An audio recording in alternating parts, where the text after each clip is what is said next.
Almost every B-movie action star had one real shot at making it big. One movie. One moment where everything could have changed. And somehow most of them missed it. Not because they had no talent, not because they couldn't fight on screen or look cool doing it, but because when the opportunity finally showed up, the movie either flopped, got ignored, or just didn't land. Today we're looking at a few actors who actually had that chance. They made it to theaters, they had real opportunities, and still it didn't work out.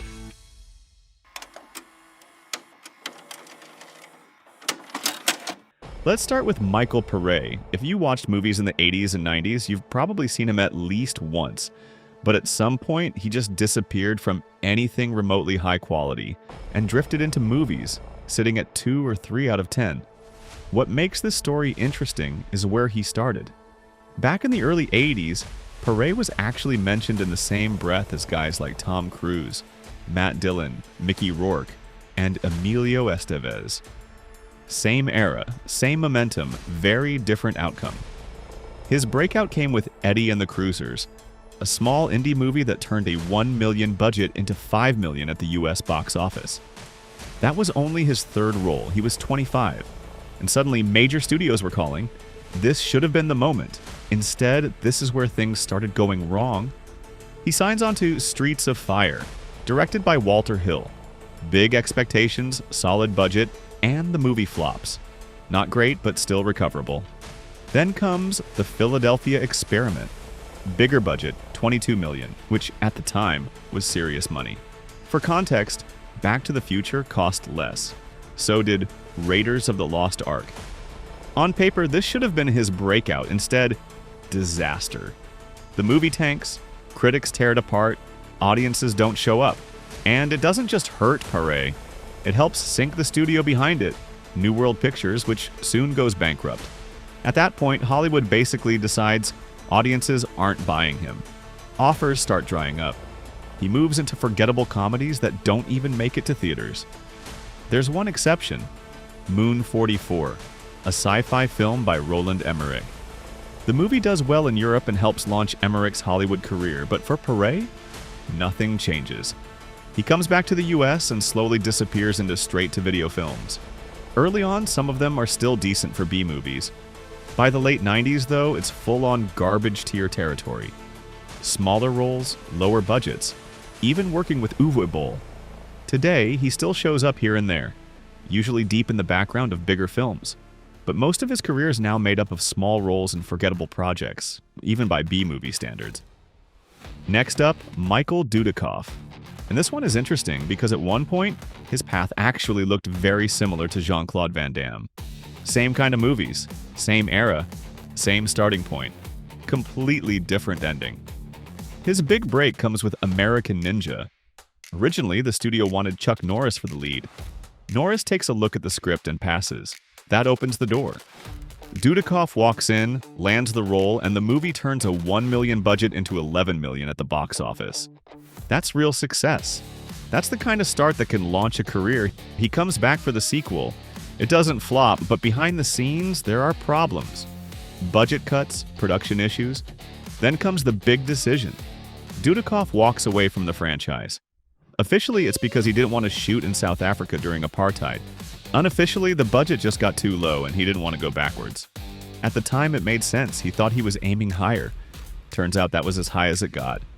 American Ninja 3 ends up flopping anyway, so skipping it wasn't a bad move. The problem is, nothing else works either.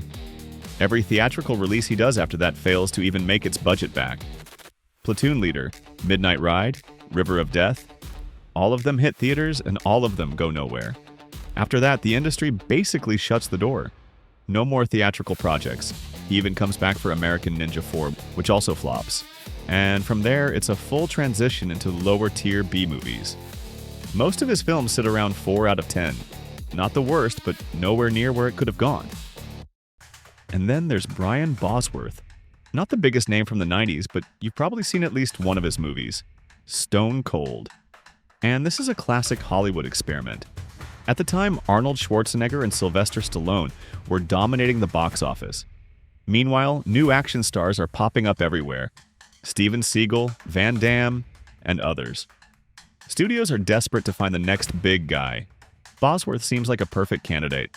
He's a professional athlete, kind of like what later worked for Dwayne Johnson and John Cena.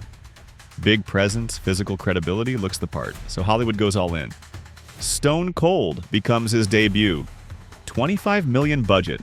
Directed by Craig R. Baxley, who had already made Dark Angel with Dolph Lundgren. This is a serious attempt to create a new action star, and it collapses immediately. The movie makes just $9 million in US theaters. Critics don't like it. Audiences don't show up. Bosworth gets a Razzie nomination, and that's basically it for his big screen momentum. He moves into direct-to-video action films. Midnight Heat, One Tough Bastard, directed by Kurt Wimmer, who would later make Equilibrium. But whether those movies didn't perform or he just didn't see a future there, the result is the same.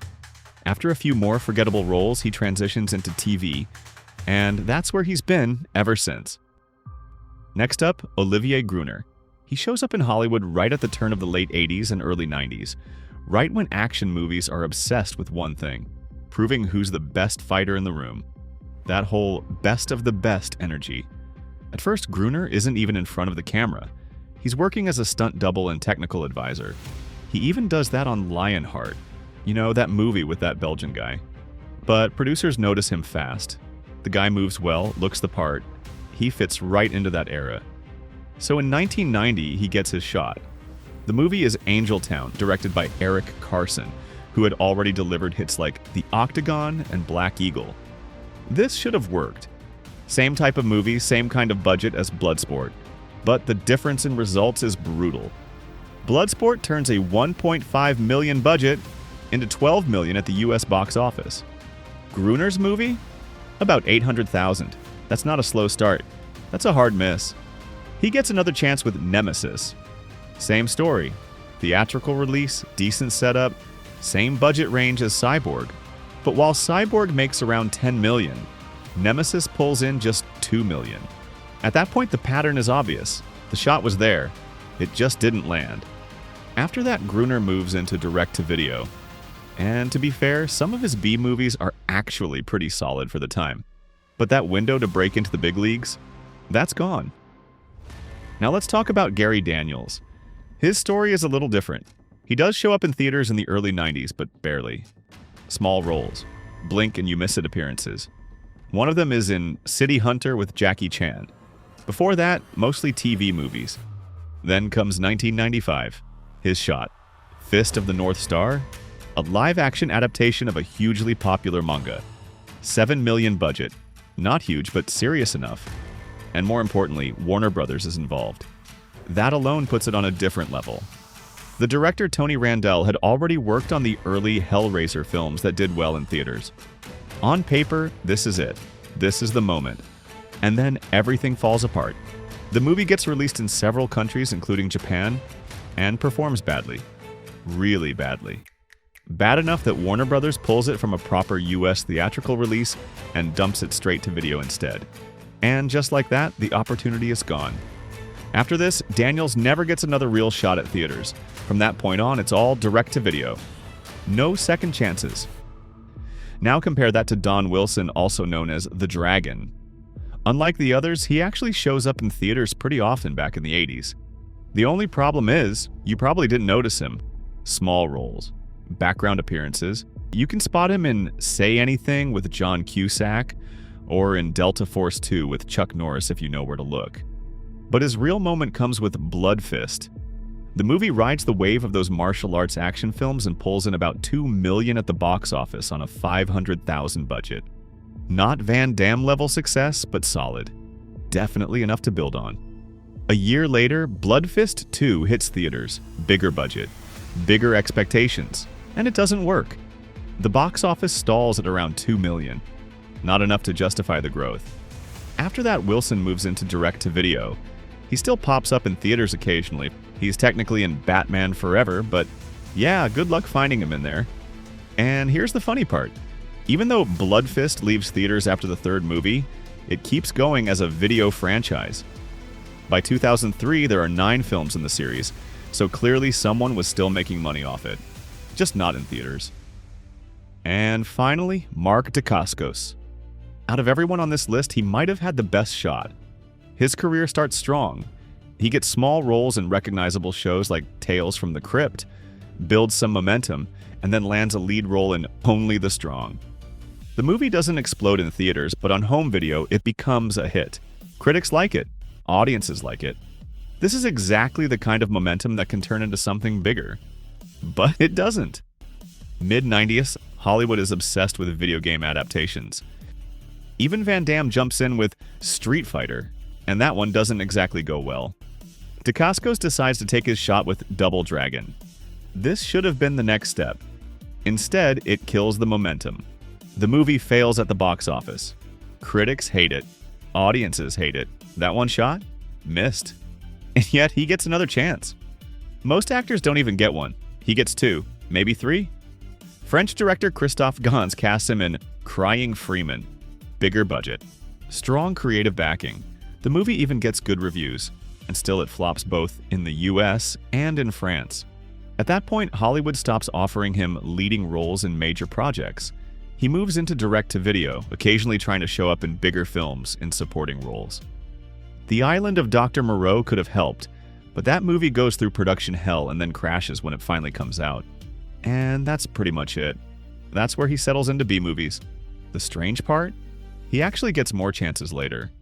Boogie Boy makes around $67 million worldwide on a $5 million budget. Brotherhood of the Wolf is also successful, but neither of those moves his career forward in Hollywood.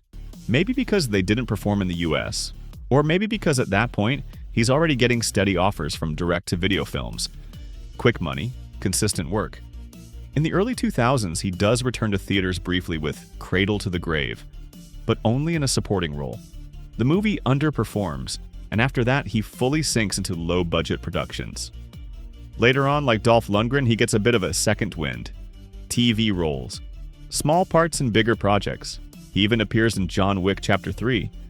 But by then, the window is already closed. And that's the frustrating part. Because Dacascos is one of those actors whose B-movies are actually pretty good, like Drive. It really feels like at some point, he just missed the turn. Or maybe he just chose a different road. That was Frame Back. Subscribe for more rewinds and see you on the next one.